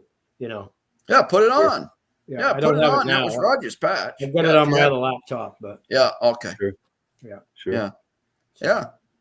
But Now, I also have a video clip of an interview. I managed to catch Roger for an interview after he was inducted that day in 2020, and I'd like to roll that. And then after we look at that, we can react to Oh, it as well. that ought to be classic. Oh yes, he had some great stories. Yeah, that'll Let be me classic. find that here. Yeah, right Yep. here. I'm Roger Poulin, and I was just inducted into the Hall of Fame. Very honored to be in the same class with all the elite. My racing goes back to 1967 when I started at 17.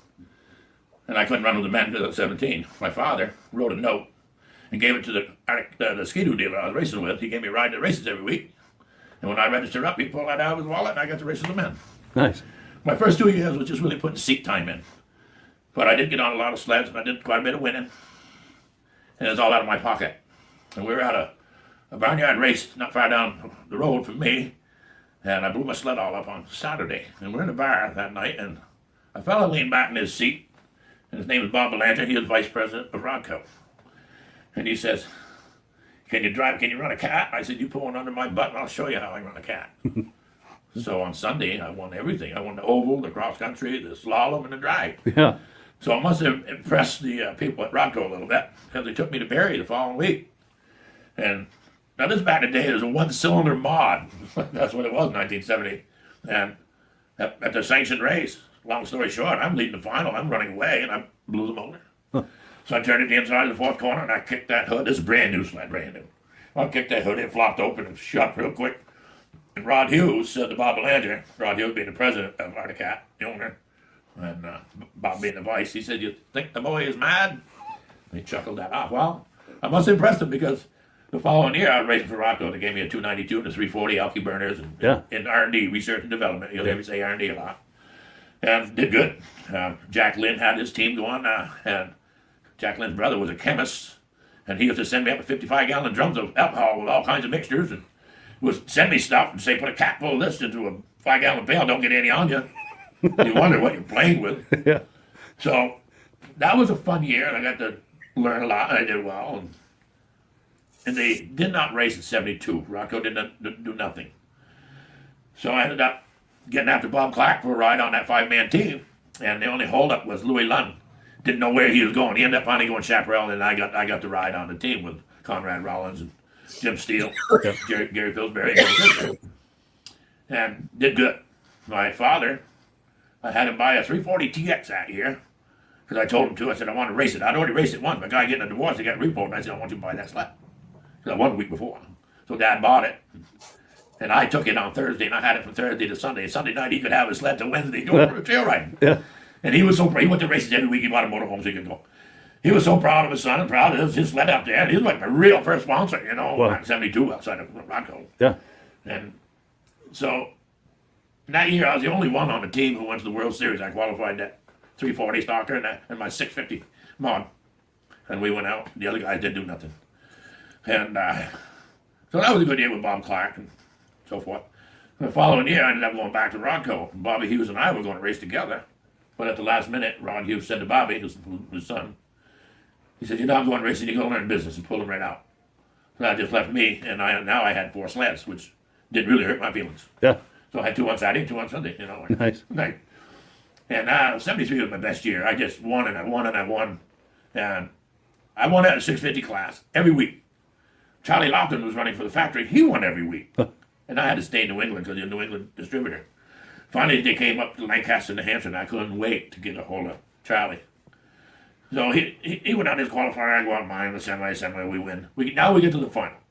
Now we're going to see what's going to go. Yeah. We come off the line, and then Charlie and I, boom. He's like turned out saying, I pulled right over beside him and stayed right there. I could have passed him in the corner, but I just stayed right there because I want to see what kind of power he had. And his factory team. And we hit the back stretch, and I am not 2 inches off Charlie all the way around the corner coming out.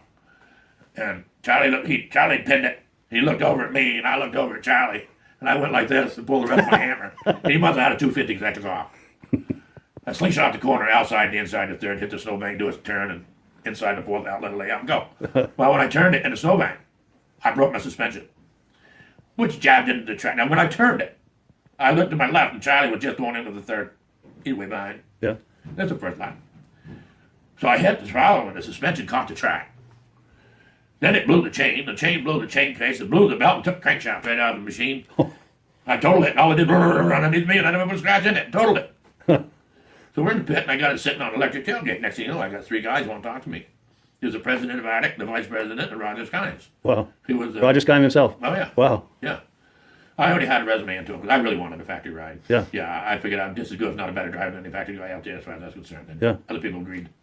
And the president of Attic said to me, he says, wow, he says, Charlie had nothing for you. I turned around and looked at him and said, hey, nobody got nothing for me. And nobody did. Yeah. I was so fast. Yeah. There's a reason. So they wanted to buy my sled. I went saw it to them. Next morning, Monday morning, I took the sled in R&D and figured out exactly what happened. Yeah. And Rod called me up to the office, and he said, I heard you had a conversation with some people. I said, yes, I did. He says, why didn't you sell them the sled? I said, no, you go sell them the sled. I said, remember I wanted price last fall? I said, anyone help me? So they just want to know why I'm so fast. So Rod, we went down to the warehouse and said to the fellow in the warehouse, any more 650s? They said, yeah, I got one. He said, bring it to R&D. So I told one on Sunday afternoon, Monday morning, I got a brand new one. Nice. Rod says, can you have it ready for the weekend? I said, my other 3 sleds are in good shape. Yeah, I'll have it ready. And I did. And the following week, I got to go overall champion at Thunder Road. My sled was really, really fast because the work that I did, and this is the trick. We had 40 millimeter carburetors. And being at the distributor, you hear things. And I was hearing things about next year we're going to have 44 mil. John Powell walks in one day, throws the briefcase up on my bench, opens it up with a grease rag, opens that up, and there's 3 slides, 44 millimeter slides. I look, I said, John, where did you get them? He says, I was down at Attic and I stole them. I said, good job. Good job. I said, wait a minute. I went over and I spun the top off my 40 and I set it right there and I had enough meat. And I said, oh yeah, John, I can use these. So he left and I left and we had a machinist that worked for us, Rodco. Yeah. And I said, you meet me in my R&D at 1 o'clock after lunch. And I headed to the parts store, parts department, and I got 3 brand new 40s. And back and met me at 1. I said, I want these to fit in here. So we broke out the mics and everything. We checked everything. Yep, we can do it. I said, go. So we bored them out, all 3 carburetors for the slide to fit, and then I bored out the Ventura. Yeah. We put it on, jetted and everything, and it just wouldn't idle right low, and I couldn't get enough air, so I taken pilot jets. I had to put in the biggest pilot jet to give me the air, weren't enough. So I pulled out my number drill and I started drilling. Put them in, not quite, drill, not quite. Well, I got it where it's supposed to be. That sled would sit there and crack. It didn't go blah, blah, blah, it would crack, you know, Yeah. that throttle, it would crack, you know, Really responsive, huh? crazy responsive. When I put them carburetors on, I picked up more acceleration, and I never saw top end on that sled. The pull was unreal. Yeah. And I don't care who I was racing, I'd blow them away. Yeah. I blew the factory away. I blew Cal Reynolds. I blew any of them. Everybody. They didn't hold. I had them all by 15 miles an hour or better. That's a lot. Yeah. Sometimes 1 mile an hour, wouldn't you? Yeah. But no, I just annihilating them. So the following, I didn't go to the World Series that year. I qualified 3 classes, but I didn't go to the World Series to Malone. It was just muddy, and I didn't want to go. Anyway, and Rodco was running out of money. They were having a hard time. And I expected any day I'd go to work and there'd be a padlock on R&D and that would be over. But Yeah. no, Rod loved racing. And you win on Sunday, you sell on Monday. Yeah. And I'm winning all the time. Lots of winning going on. So he kept me going. That was nice of him. Good. And that was translating to sales for them? Oh, sure does. Wonderful. Oh, yeah. You win on Sunday, you'll sell on Monday. Good. And everybody knew me. You know, I mean, I was just kicking ass. Yeah. If anybody's racing in my class, they knew right off the bat they're not winning. Yeah. It was that simple. So we made arrangements with a guy in Springfield. And my 650 went there, and I went with it. And that's all I ran that year was that 650, and I won so much, I got myself a number 7 bid. Yeah. Running just 1 sled. That's pretty cool. That's kind of Yeah. thing to do. A lot of guys running 2 classes, and I only had 1 sled. Yeah. So I did that, and then the following year, I raced a little 433 Thunderjet for a guy out in Buffalo, New York. I ran that 6 weeks, and I hated the sled. I ran it 6 weeks and won 4, but I still hated the sled. So I quit. And I got on a little factory Yamaha with the boys out of Sherbrooke, Canada. Yeah. And that thing was fast. I'd win the 340 every week. Put in the 440, I'd win out and take second. I'd put in the 650 class, take second and third. Yeah. The thing was fast. Yeah. Real quick, real quick. And that was in 75. In February, I won the Governor's Cup down there, and that was pretty cool. Yeah. And that was February. And in March, it was the end of racing season, and again, I didn't bother to go to the World Series. And in April, I came down with cancer. Oh. And I lived racing 24/7 all year round. That's all I can think about is racing and racing, going faster, what I can do. Looking forward to the new models coming out. But when the cancer happened, it was just like a light switch click. Racing going. Chemo they give you would just tear you up so bad. I just had it. I'd had it. And here I am. And they sent me a lot of papers to fill out every few months, wondering why I'm still alive. I did ask the doctor about how many people had this particular type of cancer in Vermont. He said 6. I said, all right. I said, how are they? He said, they're all deceased. So Wow. at the same time in the beginning. Like, Jeez. I mean, I was getting blown out of me. It's like, my God, I've been such a strong, powerful man, in my mind and thought and building, Yeah. positive in what I'm doing, and all that being taken away. It was horrible. Yeah. The following year, I earned another gold bib. And following year, it'd be 76. I told my dad, I said, let's go to Weedsport, New York. I want to see the boys. I know the boys want to see me. So we went. And I see a lot of boys. And I don't know who this guy was this day, but he had a brand new 340 Twister. He says, Roger, you racing this? No, I didn't bring nothing. I'm not running. Run my sled. I said, no, you got a driver. You got a driver right there. You let him run. I want you to run. I looked at the driver. I said, are you okay with that? He said, yeah. I said, okay. If I run your sled, you'll be ahead because I'll know what's wrong and I'll tell him what's going to be fixed. Which I did. And I got a third in the final, 340 miles, which is cool. Yeah. That's all the sled would give me. But they cut me so bad on the head, remove muscles and such that I was never 100%. It can't be 100%, and I can't be 120. Yeah.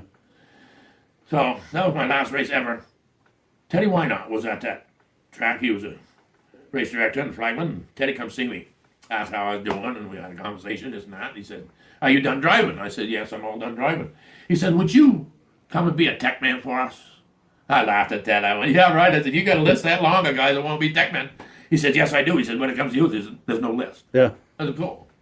I thought about it for a minute, and I said, I put my hand on his shoulder. I said, Ted, thanks for the opportunity. I said, but I can't take it because I don't know if I can do a whole job for you. I don't even know if I'm going to be alive next month. Yeah. So I never took it. And that was the final of me and the USSA racing, everything. That was it, done. Yeah. And it never came back into me, the racing and all that stuff. And I've got a wealth of knowledge. My knowledge of racing and building is just incredible. And I taught myself, but I just let it all go.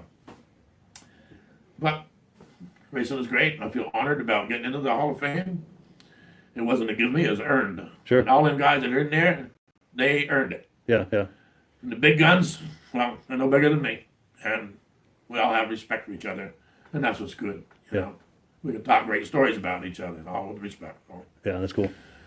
Other than that, I don't know much more to say. I'm proud of what I did. And I would do it again. Nice. Thank you. Well, thank you. I appreciate it.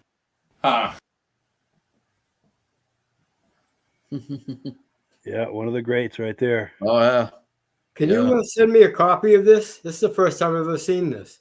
Yeah. Absolutely. Be happy Can to. you send me a copy? Yeah, I've Yeah. never seen this. This is That awesome. must seem strange for Pauline to see him standing there and talking like that and everything. It's yeah, What a character. Oh, yeah, for sure. yeah, Great storyteller. Yeah. yeah.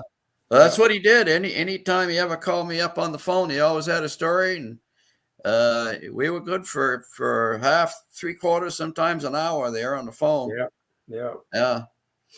Yeah. Yeah, if you Yeah. would send that to me, Mike. Definitely, I've never yeah. seen it. Yeah, I want to save it. That's good. That's Yeah. good, Rick. Yeah. Yeah. That is awesome. Yeah. Yeah, and if someone wants to see that whole thing, just look for Eastern Snowmobile Racing Hall of Fame 2020 induction ceremony, and it'll come up on YouTube. But I'll Okay. send you the link, Rick. Yeah, send me the link. Yeah. Yeah, It's just Yeah. I never heard it. And that's an in-depth story of how it all played out. Yeah. yes. you Yeah. know? So Yeah. And then very nice. Very Christine nice. is saying, thank you for sharing this video. I do think the cancer shut him down. Appreciate all of you fellas for doing this tonight. Well, we're Yeah, very happy to do it. appreciate Yes. Yeah. Yep. Yeah. Yeah. Well, I hope we did him proud. Yes, I sure hope so. That was our intention anyway. Yeah. Yeah. Well, we'll know about it when we see him. Yes, Oh, yeah. exactly. We'll catch Yeah. up with him someday. Yeah, Yeah. that's right. Yeah. Oh, and then Tardsat says, thank you so much for putting this on. We really appreciate it. We didn't know how much Roger meant to snowmobiling. What a character and what a big part of snowmobiling history. Absolutely. Absolutely. Yeah. Yeah. Absolutely. Yeah. Yeah. Yeah. It's an honor for us to do this for sure. Yeah. Yeah. Been an honor. And didn't we get him inducted in just the right time? Because you never know what's going to happen down the road. No, That's you true. don't. Yeah. No, you don't. Yeah. And I'm glad we were able to catch those stories too. That's right. Yeah. Yeah. And thank you, Mike, for doing that, because Yeah. Mike is the guy. I mean, he's got Calvin Reynolds, He's got all these guys in interviews, and Judy Rinaldi. Yeah, That's going to be very important down the road. definitely. Yeah, capturing all these Yeah, interviews and the inductions too. What you're yeah, doing and what you're doing, Midge, too, with the induction, the Hall of Fame. Inducting all of these people and just keeping that yeah, alive. yeah. Yep. Well, they've kind of shelved me. Melissa's taken over now, so my job, I guess, is about done as far as that Sure. goes. But You set it in motion. still involved. Yeah, Yeah. Yes. And we can still do with this. We can honor a lot of these racers and everything we with should these get Melissa podcasts. on some night. I don't know if she would do that or not, but That's a good idea. it'd be a Good good idea. idea. Yeah, Yeah. have Yeah. her on, and Yeah. yeah, Just a matter of scheduling it. Yeah. yeah, right. And then Pauline is making some comments also. And if you're just joining us, Pauline, we have her on here. This is Roger's sister, but unfortunately, we could not get audio for her tonight, no matter how hard we tried. But she is Yeah. making comments in the background. I'll read a couple of them. It says, "It's great to see his interview. It put a lot of pieces together for her. Very Yeah. cool." And then she says, "Roger, you'll always be a winner in my book. Mom, Yeah. Dad, and I were your biggest fans. Our parents bought a Winnebago to follow you week after week to all of the races. You made me a proud sister, and you taught me what adrenaline feels like." I can imagine. Yeah, Absolutely. yeah. It was a family affair. Yes. Yeah. Yeah. For sure. Yeah. Yeah. Well, cool. Is there anything else? Anything we haven't covered, or anything we haven't said, or? No, I think we've, I think we got it. Yeah. He was a good friend. He was Yeah. a good friend. Yeah. Yeah. He was a good friend. Yes. So, Big heart. He had a For big sure. heart. Yeah. yeah. He did. And even though I only met him the one day, I felt like he was a friend. Yeah. Yeah. Just from that one day. Yeah. Well, that Yeah. video you just did is so precious to keep. That's Roger. That's Yeah. Yeah. Roger. He explained it all. Yeah. And like That's Pauline right. said, put some pieces back together. Well, it did the Yeah. same for me too. Yeah. Putting things in order. What happened when. Yeah. Sure. Yeah. Yeah. And Pauline says that, Roger kind of wanted to get Rod, his boss there. What's his last name? Rod Hughes. Rod Hughes. Yeah, Rod Hughes. Rod Hughes. Yeah. Yeah. He said something about getting Rod Hughes in the Hall of Fame as a promoter. At some Yeah. point. Yeah. Yeah, Yes. he was really interested in doing that. Yeah. He's Yes. one of the bigger promoters. He was a distributor. Yeah, he was. Yeah, for the Yeah. East. Yeah.